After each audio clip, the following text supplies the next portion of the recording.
Nik uste dut askoren lana izan dela ni neu ere euskararen munduan ibiltzea, ezta?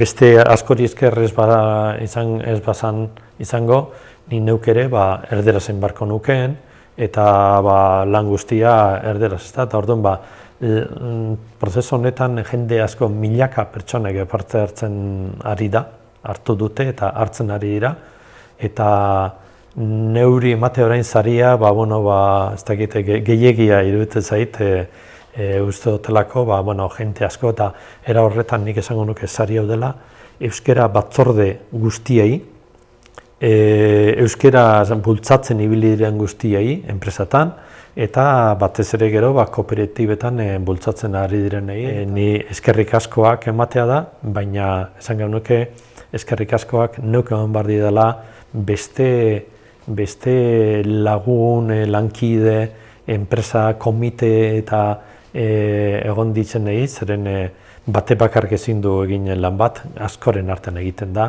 eta talde lana importantea izan da, eta nik uste dut hori dela saria. Euskara taldeentzat dela sari hau.